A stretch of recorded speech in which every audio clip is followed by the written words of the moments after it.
Just because you can does not mean you should. My name is Yagna Sahapati.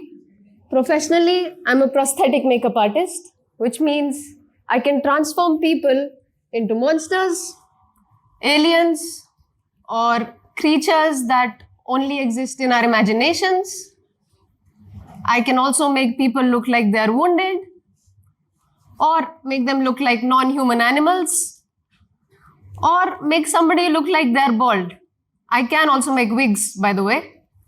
And that is my dad. So if you're friends with me, you might end up looking like somebody from another planet. And I work mainly in the Indian film industry. Just last year, I completed my master's in sculpture. I pursued it to improve my skills and to become a better artist.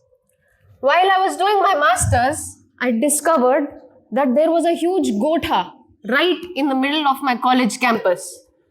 For those of you who do not know, gotha basically is a dairy unit, also known as a tabela in Hindi.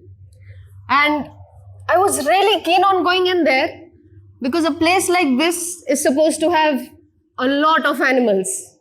And as you may have seen through my artworks, I like to take inspiration from animals. Initially, I felt hesitant to go inside that gotha because I never noticed any student going in there.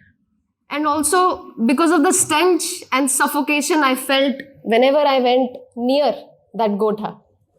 But one day, I did step inside and I was shocked to see so many cows and buffaloes. They were all chained, lined up, and cramped in very tight spaces. Around 500 animals were packed within those 4 walls of that gotha. At first, all the animals looked the same to me, but one individual caught my eye. That is her, by the way. I even named her Jugnu. By the way, Jugnu means firefly in English. There was something about Jugnu that made me go back to that gotha again. So as a prosthetic makeup artist, I'm trained to notice details like faces, expressions, emotions, and I could sense pain in Jugnu's eyes. So I kept going back and I kept observing. At first, I did not understand what was going on. I was confused. But there was one thing I was sure about, that everything I saw in there made me angry. I want to show you what I mean. I'm going to play a few videos that I captured inside that dairy farm. So I saw Jugnu's baby being taken away from her every single day.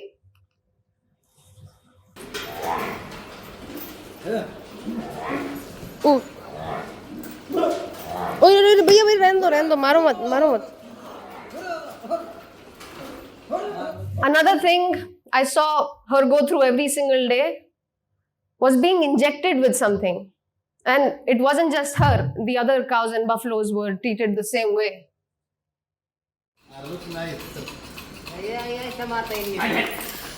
अरे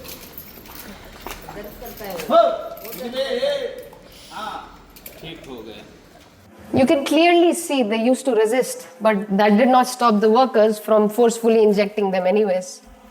Then one day, I saw a strange calf-shaped toy placed in front of her at the time she was being milked.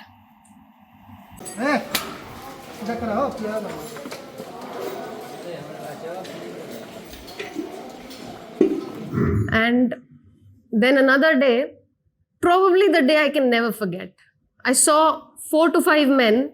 They held Jugnu from all sides, tied her up, and they were doing something to her, which I did not understand at that point of time.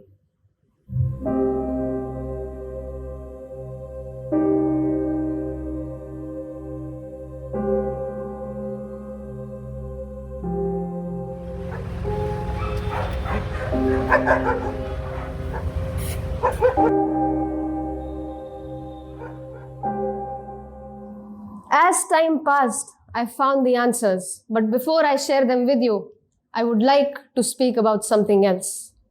Injustice. Injustice has always stemmed from this one thought: might makes right, which means the power we have gives us the right to do whatever we want. You'll see this in every form of discrimination that exists. When someone is born as a homosexual, they are seen as unnatural. When someone is born into an underprivileged family, they are treated as lesser. When someone is born as a woman, she has to fight twice as hard for the same respect. When someone is born differently abled, they are either mocked or left behind. Sexism, casteism, racism, ableism, they all stem from the same mindset. Those with power and those without. That is the mindset behind every oppressor and every victim. Now there's one other form of discrimination we often fail to acknowledge. And I think that's because the victims do not look like us. And it is called speciesism, which means exerting dominance over other species just because we can. Remember in the beginning I said, just because we can does not mean we should. Now there's one idea I want you to think about. None of us choose the bodies we are born into. And yet our bodies often decide how we are treated. We do not choose the gender we are born into, or our sexuality, or our skin color, our economic background, whether we are born with limited abilities or not. None of those traits is in our control.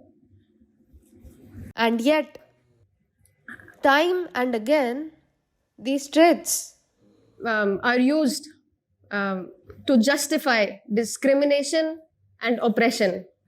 And just like all of these, we also do not have the power to choose the species we are born into. Yet, that single factor decides whether we live freely or, like Jugnu, chained up her whole life.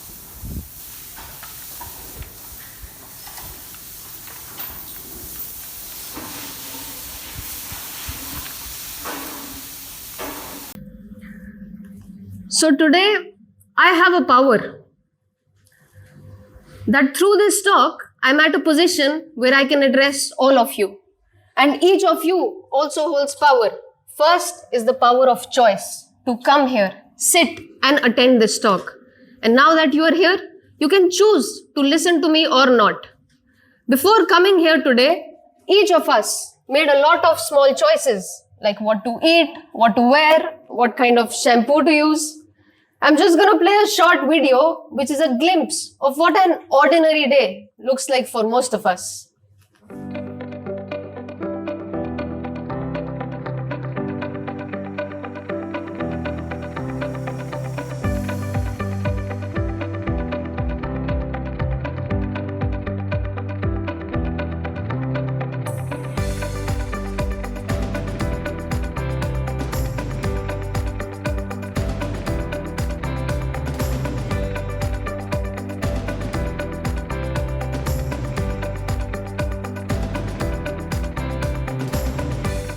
Did you notice anything wrong in that video? Did you notice any kind of injustice taking place? Probably no, right? Now, let me show you that same video again, but from a different perspective. And before I play it, I want you to remember this. Each of us has power. We can use it to abuse someone, or not to, or even to help someone. Just a small caution. Some visuals might be uncomfortable to watch, but it's the reality behind many of our everyday choices.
With every choice we make, someone suffers.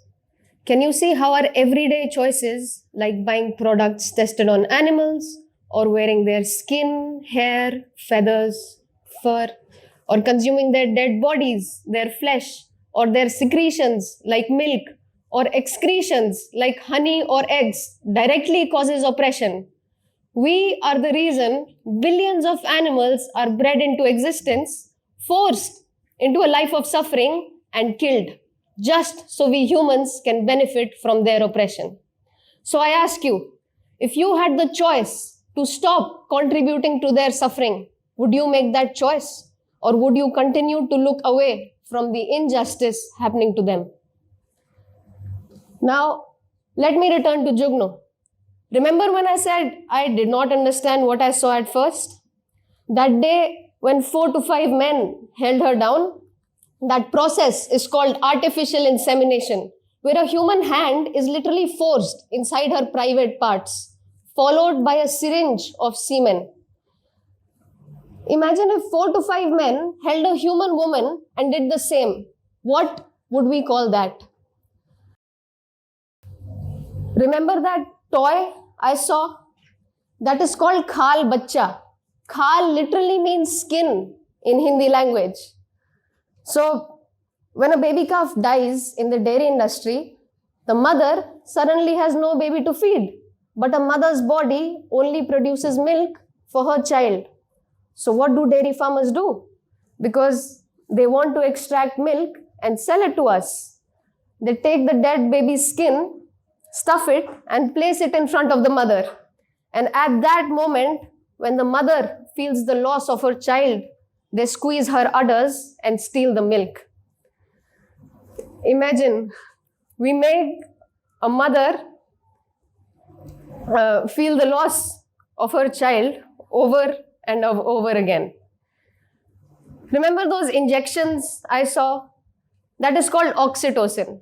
Oxytocin is a hormone that naturally releases in all female mammals at the time of labor or when their baby suckles. But in the dairy industry, a synthetic version of this hormone is misused, which causes extremely painful labor-like contractions.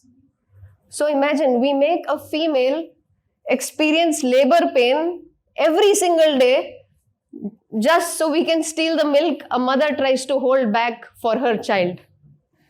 And I also learned this.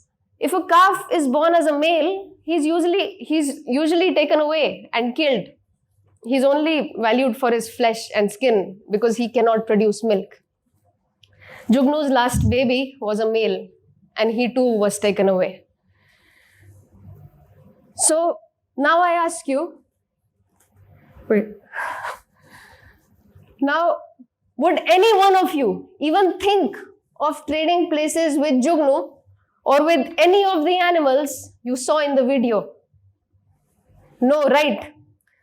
Then you can play the video.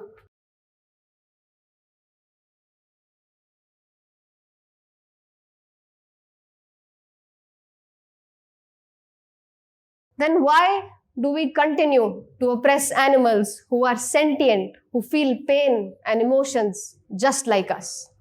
When I saw that pain up close through Jugnu, it completely changed me and my work. As a prosthetic makeup artist, my job is to put on masks, to make something fake look real. But now I use my art to do the exact opposite, to uncover reality and to reveal the truth that most people never get to see. Just like what I witnessed in that Gotha, because this truth is often hidden, this cruelty is often hidden. So now I want to ask you, will you take off the masks of conditioning, culture, habit, and tradition that blind us and finally see the truth for what it is? And now, having known all of this, if given a chance, would you save Jugnu? And if yes, then remember, there are billions, no, trillions, countless like Jugnu, and their lives can be spared with the power of choice that each one of you already has.